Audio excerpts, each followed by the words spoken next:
Okay, good morning, all. Good morning, good morning, good morning. This is week 28, 29, 24. Who knows? Month six, going into month seventh of COVID. And a bunch of other things are going on the planet, a bunch of other things that are going on here in America. I want to remind people that this is going to end at some point. So just kind of hold on. Many of us are white knuckling it through. That's fine. Speaking of knuckles, keep those hands washed. Stay in the house. And one of the great things about COVID is that I have been able to launch this series. This is a series I've been wanting to do for a decade and didn't know how I was going to do it. And kind of just gave myself permission to do it now because figure I'm in the house, other people in the house, you can kind of grab people and get questions answered and talk about interesting things. So my guest today is Holly Dexter, who is going to her bio. I'll let her tell you about herself in a minute. A mom, a wife, a writer, a rabble rouser. We got to get that on a bumper sticker. And we'll talk about how we met, how we connected in a minute. So I'm going to turn it over to her. First things first, give us a 30-second bio or longer, if you so desire, of your life. Just 30 seconds or so of your bio, your life. This is the challenge for all writers to make it really powerful and short. So I am an author and a writer, and I'm from a family who was impacted by gun violence. My best friend was impacted by gun violence, and that made me an activist. So I've been an activist in the gun violence prevention movement for a long time. And I use my writing to propel my activism as well. I'm a fire survivor. I'm a mom of three, which is the thing I'm the most proud of. And I have a grandson who lives with his mother in Japan. So I go to Japan a lot, and I'm trying to learn now. I've been studying Japanese for the past year and a half. That's one thing I'm doing in quarantine, is studying Japanese. That'll keep your mind busy. Wow, okay. I was watching a documentary last night called The Gardener about this guy in Quebec who built this huge, like, I think it was a 20 or 30 acre garden. And it's all the story about how he did it. And there was one section that was, he had spent time in Japan. And there was one section that was very Japanese with the water. And I spent time, I used to live in Japan. I lived in Japan for six Oh, weeks years ago, way back in 1995, and I've been trying to figure out how to get back. And right. so I have a very strong connection with Japan and Japanese culture. So Me when you too. said that, I was like, wow, I don't remember reading that, but that's another connection. See, when you talk to people, you find things out. But yes, we love Japan. I'm going to get back there and visit. I should have stayed and bought a house when I was there, but Mm. I was young. So what did I know? Okay.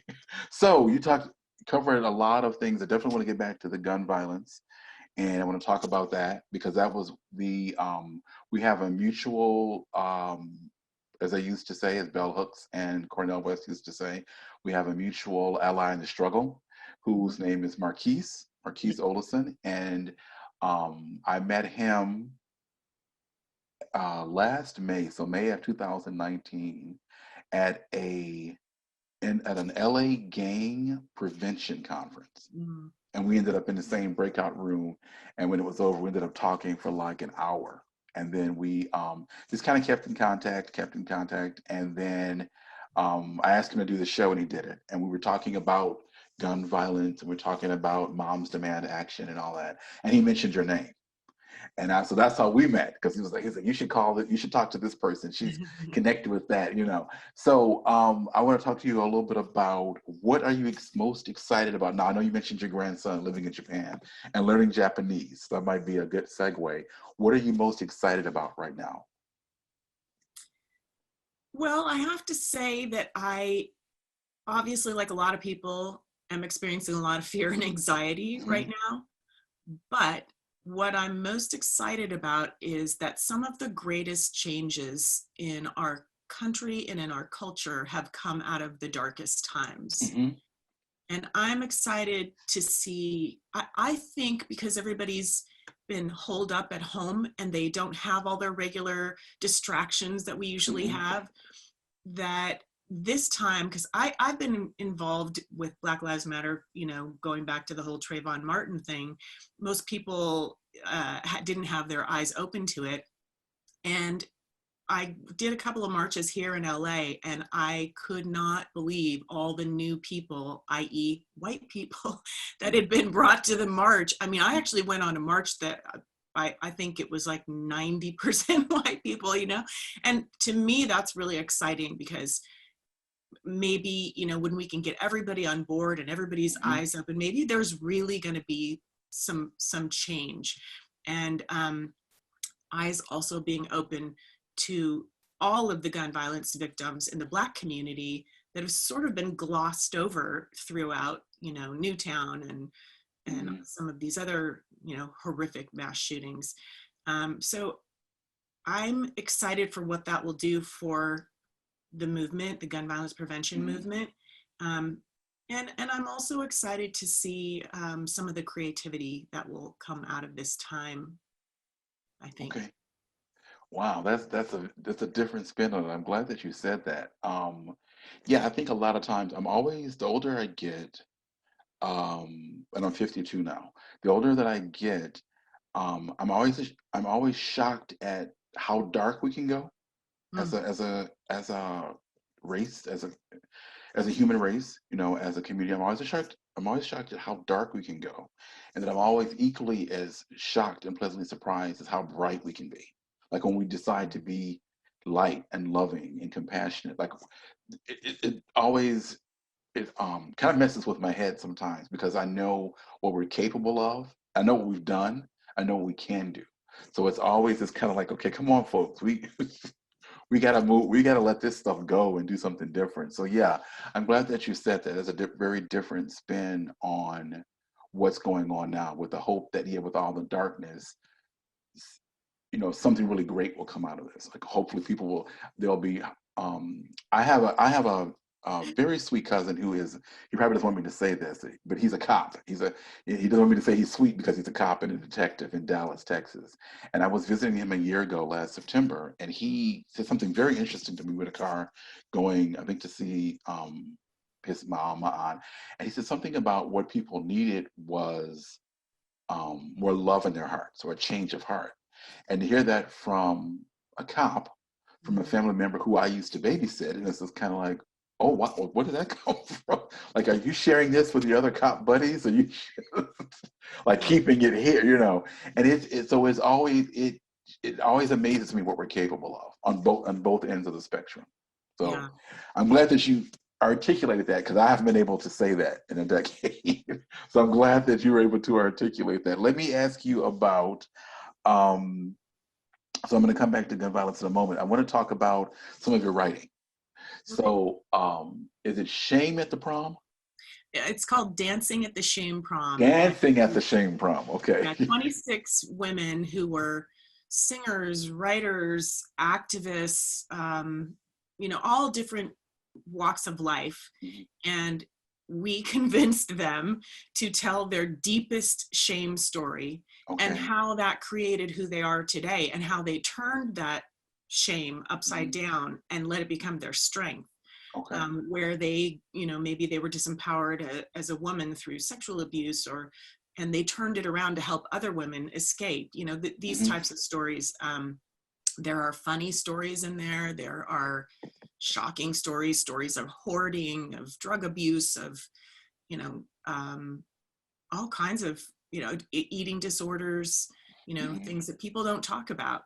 You know, it's funny though, I was reading one of your articles about money, and one thing nobody talked about was money shame. And everybody's got some. You know? Okay, now, well, you have challenged me. You threw down the gauntlet. That will be the next. I think it's funny that you say that because even in writing about it, I can see, like, when you, and I don't remember which I've written a lot about it. I don't remember which art. I don't know which article you were reading, but I remember writing about it and trying to write about it. And yeah, and I have stuff around it, and I've moved way beyond, and it's funny when you start digging and writing about stuff and trying to be, like you said, authentic earlier. Like you were talking about earlier about being authentic. When you start digging, you find out where you bump up against your own crap, right? And you Mhm. think you think, oh, I'm so open and I'm so creative and I'm so observant about the human conditioning because I'm a writer. And it's like, well, no, there are places that, you can, that you hide or you don't want to share with people. Sure. I am going to, and, and I think I had thought about writing about shame around money at one point, and I was like, oh no, nobody wants to hear that, you know. So I just moved it on over. I will get that out and put it front and center. Yeah. Because yes, there is shame around that, and Well, you had said in the article that I read, I think it was somewhat recent, you had said that people will talk about, sex and, all kinds of other weird shame things, but they won't talk about money. They'll talk about problems going on in their relationships. Mhm. They'll tell you all their dirt, but they Right. will not tell you about, Very tight-lipped when it comes yeah, to whether they have a lot or don't have any or have right. debt or, people don't want to talk about it. It's interesting. It's an interesting, and what is money but just, you know, our beliefs, it's a belief system. It's not Right. real, right? And it's a belief system that I value you. Here's how much I value you, Right. or how much I value something is how much money I'm willing to put up for it. And it's just it's a belief system and a value system. That's all it is. Right. And I want to springboard off of that. So the value system to me is when I think about that, I also think about when you look at, like, if you were to take anybody's bank statement and look at it, right? You can see where this person puts attention. You can see what they, like you said, what they value. And one Mm, of the things I think I find fascinating about money and money shame is that, you rarely marry a partner with somebody who has the same stuff as you, right? They mhm. look at things very differently. They look at money to do this with. I'm married. We've been married 7 years. We've been together, it'll be 10 in March, but we've been married for 7. And 10 years in, we're still having conversations about not necessarily about who's right or wrong about money, but just who's like where it needs to be directed, like what direction or what it means. Let me put it that way. We're still defining like what this means. Like something will happen and I'll make a choice and I'm like, okay, and I make choices to have certain experiences. Not Mhm. to have like, I want this experience. So I went to Japan. That was an experience. 2 years Yeah. ago, I went to Greece to do a writing and yoga retreat just to be left the hell alone and go to Greece for 2 weeks. And Yeah. I'm glad I went. It was exactly 2 years. It was September of 18. And I went for 2 weeks. And the money that it cost me saving and planning, he and I had to talk about it. It wasn't an argument. It was just kind of like, well, it was more along the lines of walk me through why you think this is important or why this is, I was like, okay, well, this is an experience I've wanted to have for 25 years. And now I have the money. And this is something I wanted, and I couldn't explain it much beyond that. So yeah, the money shame, I will definitely write about that. Can I just say, Team Anthony on that decision to go to Greece and do the writing and yoga retreat? I can't think of anything that's more important in life than to have experiences that give you an opportunity to breathe and grow and expand. It's really hard to do when you're in your everyday rut in your same environment. Mhm. I feel my brain stretch when I get out of even if it's a road trip for a day, I Right. feel my Mhm. brain start to just, oh, I wonder who lives there, and I wonder what their experience is, and I wonder Right. what it's like to live like this. And so I'm Team Anthony on that argument. Thank you. Thank you. It is something that I think everybody, writer, not whatever, I think you need to go, I think people need to go away and do that. Because like you said, I think when you're in your day-to-day life, even if you have a life that's going well, you're managing so much. Mm. Like I have a house, I'm married, I've got grandkids, I have a full-time job. The full-time job involves probably anywhere from 60 to 70 people every day who are all like, you know, pulling at me and asking me to do this and what do you think about this and can you solve this, so you get used to managing so much, so just taking yourself out, because I realized 3 days into my Greece trip that that I realized and I noticed how much of my thinking and how much of my thoughts were recycled. Like I'm thinking about the same thing over and over and over again. And it was about, 3 or 4 days in, and I was having all these epiphanies and all this fresh thinking. It was kind of shocking at first. And I was like, oh, and I'm thinking maybe it's the seawater I'm swimming in. Maybe it's the fact that I'm not eating animal products. Maybe it's the walks I'm taking every day. But it was refreshing to have that and Yeah. to only have to manage myself. So yeah, so thank you very much for that support. So yes, so we will definitely get was it shame Yeah, it's Dancing at the Shame Prom. Dancing at the Shame An Prom. Okay. unusual title, I know. That makes people curious, so. Right. Because that was the first thing that jumped in. I'm going to get it and read it. And then when you come back, we'll have a long discussion about that. So talking about shame, I want to veer off a little bit. I'm sure you've read or seen a lot of Brene Brown, correct? And Oh her yeah, whole, okay, yeah. okay. Yeah, I started reading her stuff years ago and I've read a lot of her stuff. And then it was interesting to me. And I don't know if you've read any bell hooks, but she was writing about shame. She was writing about it in a different way years ago, like 20 years ago, right? And I was thinking about that today, and I was like, it's interesting that people are talking about shame and vulnerability and all that stuff like it's something new. And then I started thinking, I was like, wait a minute. And I remembered a friend of mine telling me years ago, and I know this from being a gay person of color, many times the work that we do doesn't get the New York Times doesn't come a running. People don't launch, and then it takes a white person with a number of degrees, and people say, oh, yeah, yeah, and it's kind of like, this is not new. The reason I'm saying that is that I was just thinking about that this morning and thinking about, I wonder if, and then I have to remember too that the world was very different 25 years ago. And I Mhm. always wonder about, how much social media has supported some certain ideas getting out faster and certain ideas spreading faster. So what is your take on that? That's just a thought I had this morning. On the social media part, or? On the fact that many times, if you were talking about Black Lives Matter, people will have, and I'm just want to connect it to, you were talking about Trayvon Martin, right? Right. And then it's very easy to push that aside because of the Newton things or something else is going on. Yeah. So Yeah. it's always about, to me, it's always about a shared space and creating space for everybody to speak. Doesn't mean Mm. I agree with it, doesn't mean I even want to hear it, but it's kind of like, let's just shut up and listen. So my question to you is, how would you connect, or what is your take on social media's influence in spreading ideas as opposed to the way we would spread ideas, let's say 20 years ago, 25 years ago? So my day job is I'm a social media director, and I Okay. have been for 10 years. Okay. And it is a, double-edged sword. Hmm. I mean, through social media, people have found kidney donors, and, people have found their voices. And, talking about the, white person with a degree being, is the one who has to be the mouthpiece for a whole, um, I'm seeing a lot of resurgence through social media. I mean, James Baldwin is having a big resurgence, and finally his voice is really being heard by a large amount of people. Hmm. So I think social media has the ability to connect us. Hmm. And I think it has the ability to do really great things. It's certainly, as an activist, to organize people. I mean, back in the day, like, I don't even know how we did it. We were just on the phone calling people, Right. sending postcards, oh my God. But on the other hand, it's also, I don't know if you've seen the documentary yet, The Social Dilemma, but um, it's really, social media is also um, a large part of the reason that we're so divided right now, because it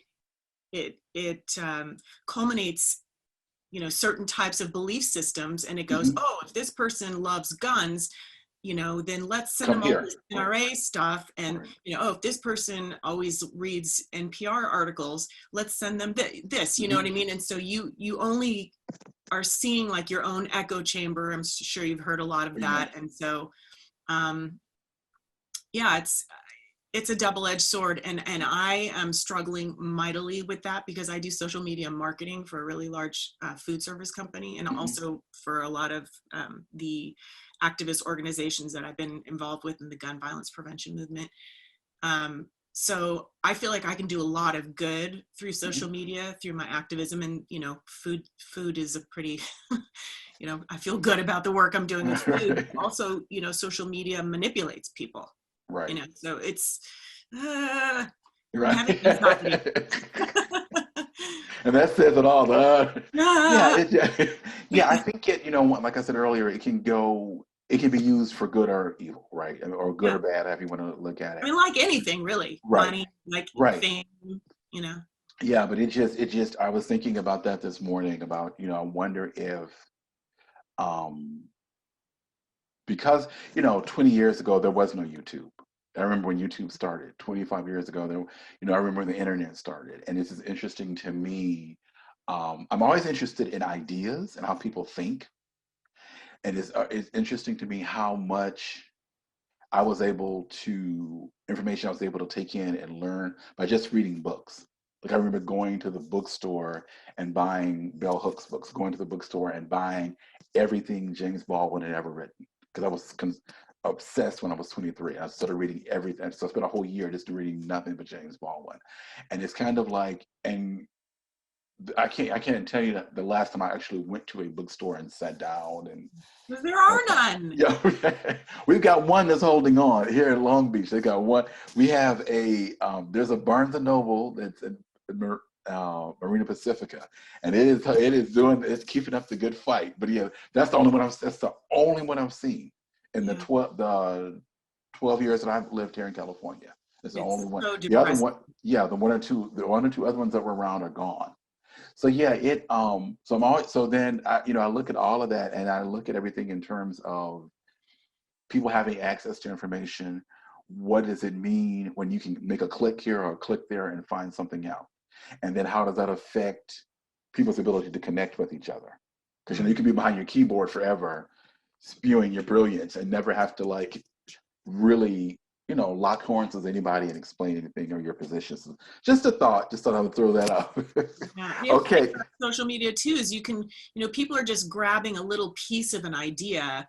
They're getting a quote or a Mhm. paragraph by James Baldwin and being like, oh, I think I know what James Baldwin's all about, but they're not reading the whole book and getting the whole idea. So that's Right. another thing that bothers me as a writer is that people are just ingesting little bits of information, but they don't want to sit down and take the time to read. It's just the way our brains are being changed by our phones and everything. I think most people don't have the attention span to just sit down and get lost in a whole book and commit to reading the whole thing. So Right. that freaks I me out a little too. yeah, that I think we what do they call it? Bumper sticker nation, where everything has to be, everything is sound bites, everything is Yeah. this big.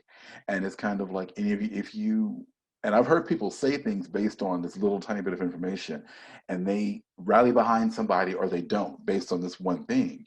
And it's kind of like if you step back and actually read like the whole thing they wrote or the whole interview, you may not be pro or against this person. So that's Right. always fascinating, and that worries me too. That we don't have it. That we don't.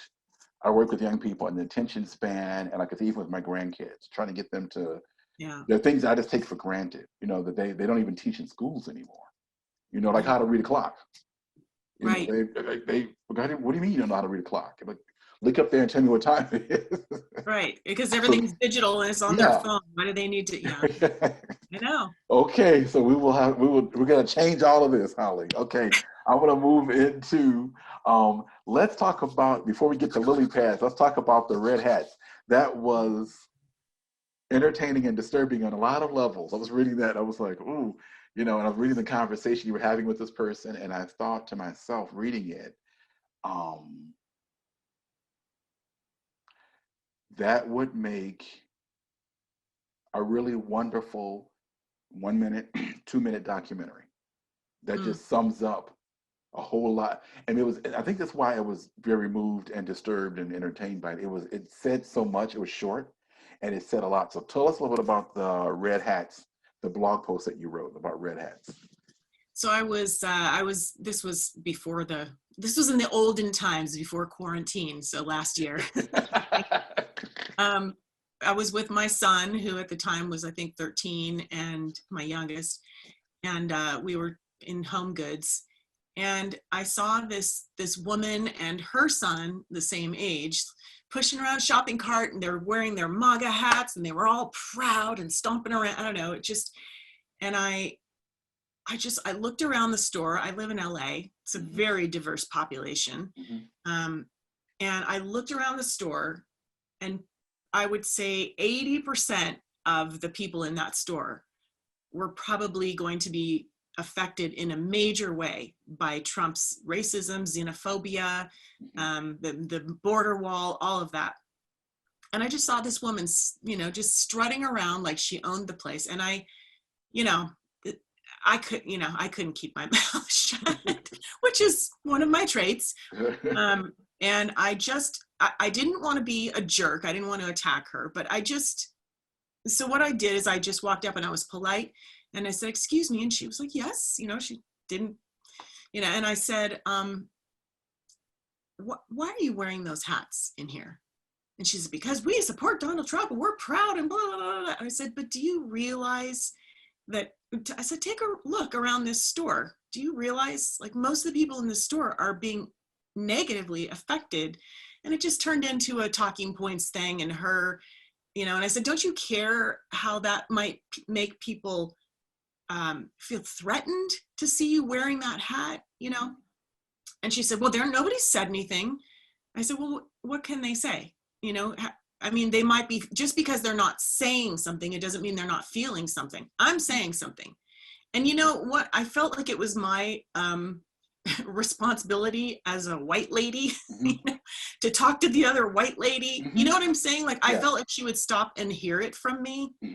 And it didn't end well. Her son jumped in and said, "Oh, we're, doing this because that's what God wants," and then all this kind of stuff. And I said, "Really, do you think God is proud of Trump and how he's, been abusive to women and cheated on all his wives and sleeps with porn stars?" And she said, "Oh, what, well, you don't know that any of that happened. I don't know that any of that happened." It just kind of went nowhere. And I walked away thinking, did I just do anything? I don't know. I mean, did it matter that I said anything to her? But what it mattered was for me, because if I had just walked by and because I felt myself like, vibrating, just like, oh, and I felt my stomach turn. And it was like, if I walked out of there and I hadn't said anything, I would have felt kind of shamed of myself, for just allowing it, just swallowing it. So, I mean, that's really all. I didn't have any, snappy wrap up for that. That's what it was. That's what happened. Okay. Yeah, we're, like I say, we're living in very, I don't want to say troubling because everybody says that, but very, I'll say volatile. Yeah. And very ripe for change times. It amazes me. And I think the thing that amazes me the most about that whole exchange, and then hearing you recant it now, the thing that amazes me the most is the assumption that, oh, since nobody said anything, that this is okay. That this whole, and that's something I had to learn dealing with my young people in this program that I'm in now. That silence does not mean agreement. And it's really, and so once again, going back to the whole thing about not only who gets to speak, but who gets listened to. Because I think there's a lot of people talking, there's very little listening going on. So when you said that, I was reading the article when you were saying that, now it's interesting that at least she listened to you. I think we would have had a different result if I had tried that with her. You know what I mean? It was just, we would have had a different outcome. I mean, sadly, that's true. And that's Yeah. what I realize. And that's why, I'm trying to use my white privilege in a way in the right way. You know what I mean? Like, if I see, like, I saw a Black kid get pulled over in my neighborhood and the cops were tearing his car apart and blah, blah, blah. And so I, pulled over my car and got out and started recording the whole thing. And I feel like, sadly, if I were you, I don't know that they would have just sat there and let me do it. Right. But they did. They let me sit there and record the whole thing. And that's how, if I have that right now, then I'm gonna use it to benefit everybody. I hope. I don't know if I'm right about that or not, but that's. Well, it's it's we're talking about power, right? And power plays, and who gets to do. I'm reading this book now called Cast by the woman Isabel Wilkerson. She wrote The Warmth of Other Suns, and it's all about the division and the connection of between caste, racism, and all, and how they're all kind of, they all feed off of each other. So when you start talking about um, having the power to do things, you know, you never know. Just you recording that may have changed the outcome, right? That's what Just I was like me trying to do that, may would have had a different outcome. So these are all things I think people have to be aware of. People have to not shy away from it and pretend, oh, well, we're all, you know, everybody's the same. No, you know, it's like, no, there are different, um, there are different places we occupy in the world. We take up different space. It's like the example I always use is my husband, who's 12 years older than me, and he's white, right? And the neighborhood that we live in, we bought this house together, we own it together. And there are times when I want to go out for a walk, and I'll wait till it's light outside. Like I'm not, I'm not doing the 5:30 a.m. stroll. Just, you know, oh well, it's my neighborhood and I live here. No, I'm not. So those are things that I have to think about that never cross his mind. Like he never thinks about, is this safe for me to go out at this time? So it's something I think we need to keep in people's face. I think it's something we need to consistently bring up. Um, Sometimes, however people can hear it. Sometimes it's gentle. Sometimes it might be harsh. You have to know when to, you know, when to pull out which tool, so to speak. Yeah. So thank you for recording, and thank you for talking to that lady. It might have an effect. You never know.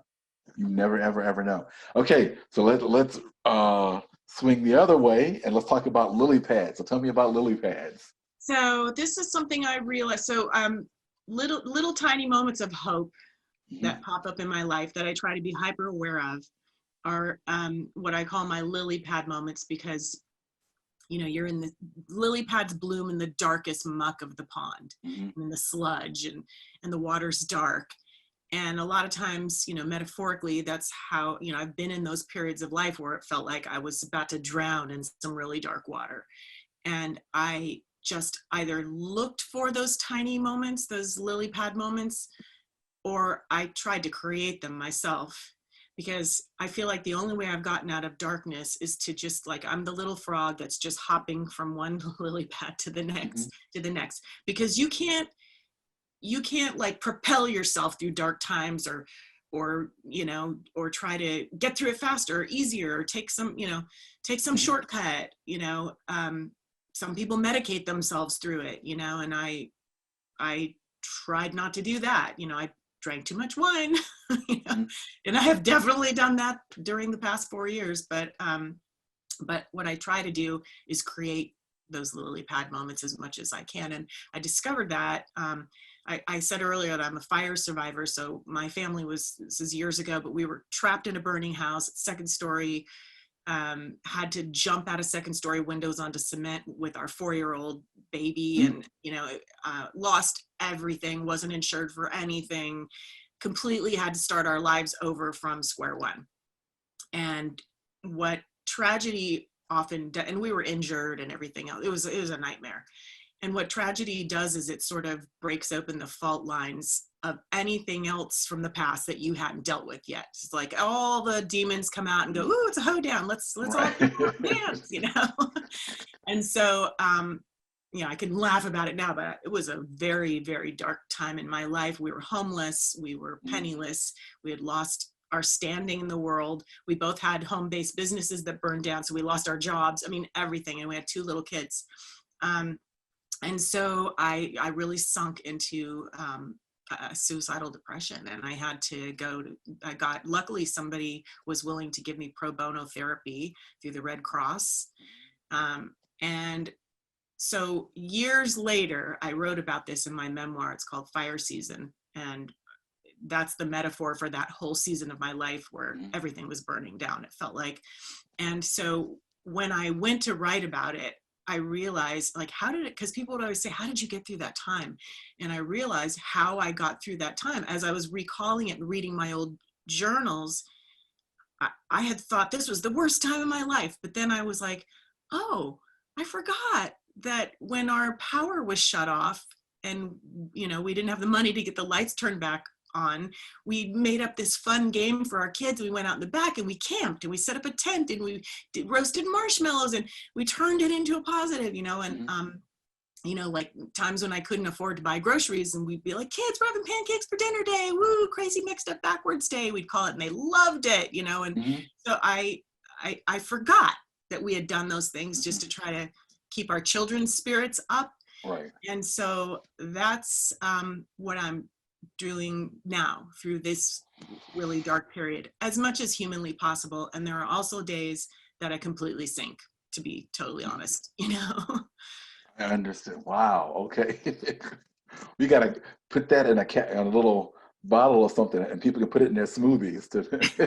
I was gonna say a pill, but no pills. No We want to put it in a smoothie so people can and start their day. No, it's really and that's why I wanted to talk to you because that's a lot of Marquise and I have had many um, conversations about that way of thinking and Mm. that way of being. Like, okay, this sucks. How am I going to not deny the reality, but not be pulled, be sucked into the drain and start the downward spiral that and anybody would say, yeah, you have complete right to like do this downward spiral because right now your life sucks, so life sucks. How do you fight back and how do you, like you said, go from one lily pad to, because I think we've all done that. Anybody who's lived at any point, and everybody's story is a little different. But I think that was, I talking to Marquise, and I did an interview with him a couple of weeks ago, was telling me about some really dark stuff with him, about how he had turned it around and how can I put it?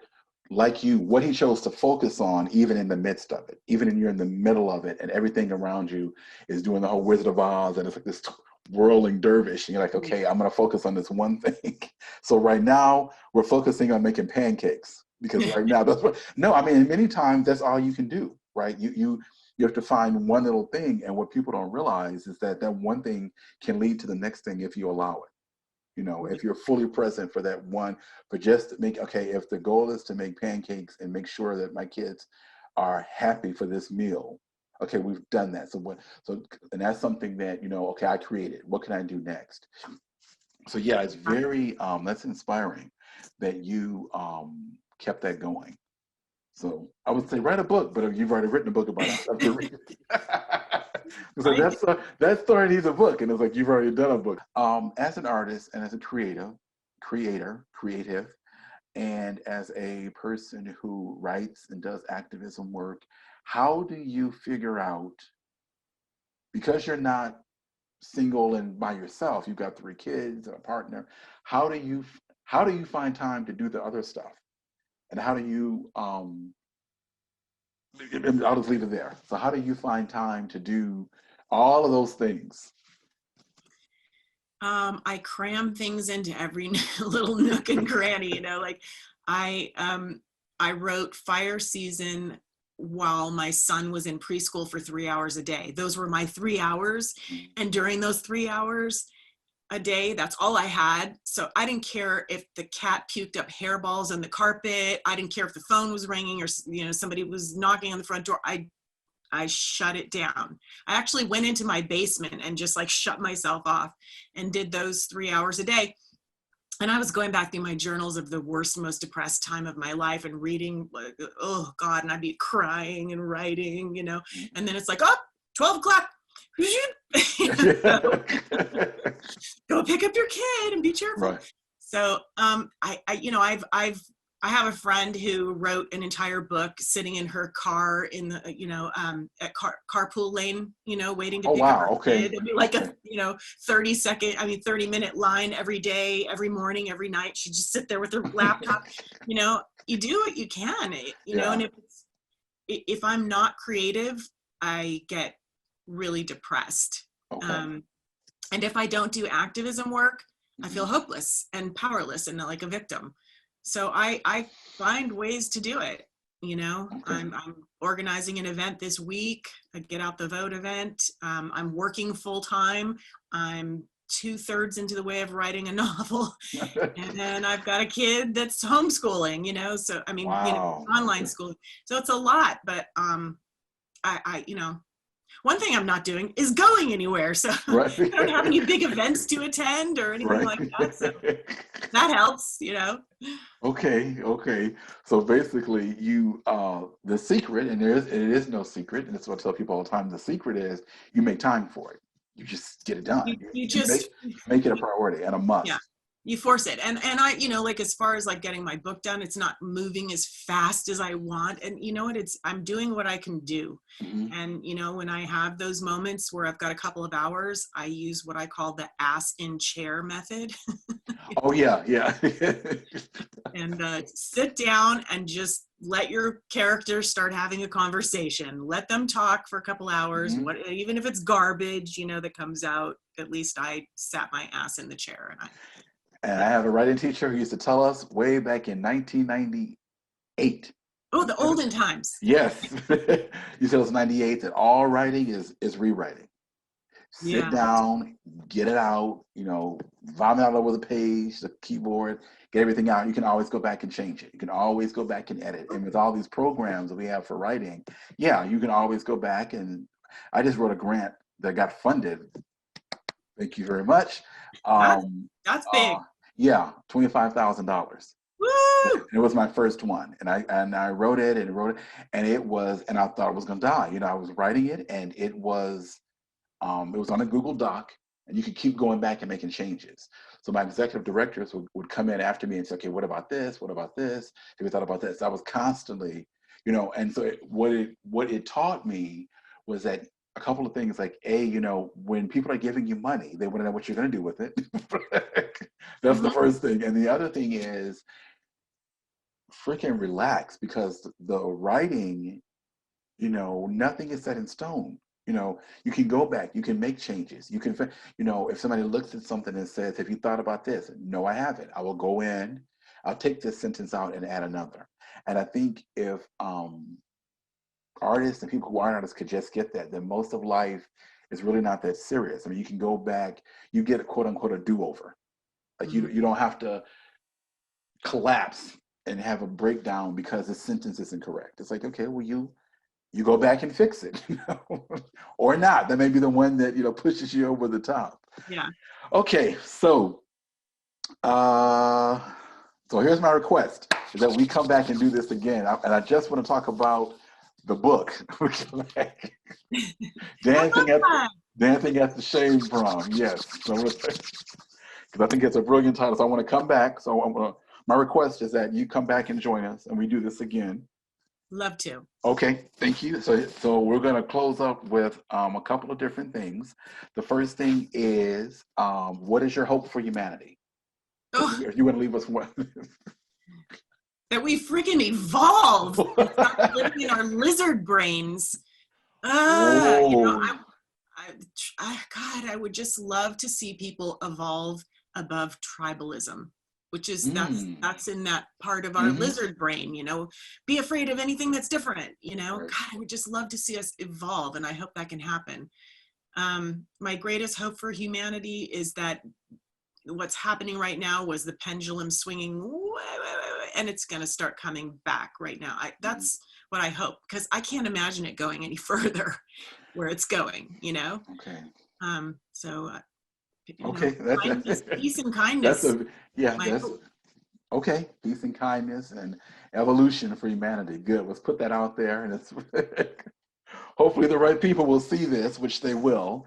We did the request, we did your hope. So tell people how they can reach you. If somebody wanted to reach you, because I found you pretty easily through Marquise. How can people reach you if they want to contact you, if they want to get your opinion, if they want you to come and speak, if they're interested in getting inside of that brain of yours? How can they find you? How do they contact you?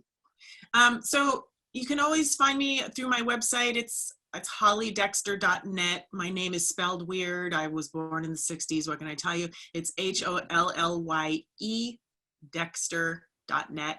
I'm on Twitter, I'm on Facebook, I'm on Instagram, obviously, all those places, LinkedIn. So you can find me any of those places and just at my name, Holly Dexter. I don't have any clever monikers or anything. Okay. Well, this has been a great way to start off my Sunday morning. Me too. I'm glad we did it. I was kind of toying with doing it later, and something told me push through and do it now. This is our Because church. that's true. So I'm glad that we did this. I'm glad that we met. We're hopefully, well, I'm putting it out there, not hopefully. We're going to cross paths again and again because of, like I said, our mutual connection, how we met, and just this. I think this is a start of something really great. Me So I'm too. looking forward to working on projects. And I haven't even told you about my work with teenagers in foster care. I did that for 10 years. We got to talk about Oh that. yeah, well that's where you have to come back. Yeah, you definitely have to come back and talk about that. But Yeah. I'm really excited about where this is going to lead and what we're going to do with this. So thank you very much for joining us. I will talk to you very soon. And as soon as this goes up, you will get an email and a big, like it's here, it's here. So keep doing the work, keep breathing, keep journaling, keep writing. Do your three children live with you? My oldest two are grown out on their own. So just Oh, my okay. kids. Yeah. Okay. I was gonna say keep them close, but Oh that's yeah. good if they're out there good and out of the house. Good. And I'm keeping them socially distanced close as much as possible. Okay. We love it. We love it. I will talk with you soon. Thank you so much. Thank You will you. hear from me when this is up and running. Thank you very Okay. much. Bye. Thank Bye.